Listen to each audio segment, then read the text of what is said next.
ಸ್ನೇಹಿತರೆ, ಪ್ರತಿ ಸಾರಿ ನಮಗೆ ಹೇಳ್ತೀರಿ ಅಂತ ಹೆಣ್ಣು ಮಕ್ಕಳು ಅನ್ಕೋಬೇಡಿ. ನಾನು ಒಂದು ಹೇಳ್ತೀನಿ, ನೀವು ಎಷ್ಟೇ ಓದಿರಲಿ, ನೀವು ಬೆಳೆದಿರಲಿ, ನಿಮ್ಮ ತವ್ರ ಮನೆ ಆಸ್ತಿ ಇರಲಿ, ನಿಮ್ಮ ಪಕ್ಕ ನಿಮ್ಮ ಗಂಡ ಇದ್ರೇ ನಿಮಗೆ ಒಂದು ಮರ್ಯಾದೆ, ಸಮಾಜದಲ್ಲಿ ಒಂದು ಗೌರವ ಇರುತ್ತೆ ನೋಡಿ.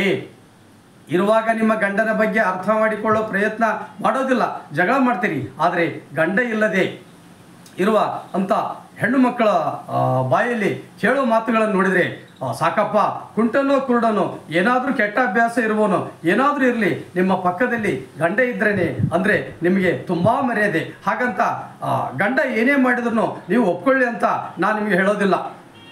ಮತ್ತು ಗಂಡ ಬಿಟ್ಟವಳನ್ನು ಅಥವಾ ಗಂಡನ್ನು ಕಳ್ಕೊಂಡಿರುವಂಥ ಹೆಣ್ಣು ಮಕ್ಕಳನ್ನು ಈ ಸಮಾಜವಾಗಲಿ ಅಥವಾ ನಿಮ್ಮ ಮನೆಯವರೇ ನಿಮಗೆ ಒಂದೊಂದು ಸಾರಿ ಬೇಜಾರು ಮಾಡಿಬಿಡ್ತಾರೆ. ಗಂಡನಿಲ್ಲದ ಬದುಕು ಯಾವ ರೀತಿಯ ಮರ್ಯಾದೆ ಬರುವುದಿಲ್ಲ. ತೀರಾ ಕ್ಷುಲ್ಲಕ ಕಾರಣಕ್ಕೆ ಗಂಡನನ್ನು ಬಿಟ್ಟು ಬರುವುದು ಯಾವ ಹೆಣ್ಣು ಮಕ್ಕಳಿಗೂ ಒಳ್ಳೆಯದಲ್ಲ. ಹಾಗಾಗಿ ಎಲ್ಲ ಲೇಡೀಸ್ಗಳಿಗೆ ನನ್ನದೊಂದು ಚಿಕ್ಕ ಮನವಿ, ದಯವಿಟ್ಟು ರಿಕ್ವೆಸ್ಟ್ ಸ್ನೇಹಿತರೆ, ಯೂಟ್ಯೂಬ್ ಚಾನಲನ್ನು ಮಸ್ಕಿ ಮೋದಿ ಎಂದು ಸಬ್ಸ್ಕ್ರೈಬ್ ಮಾಡಿ.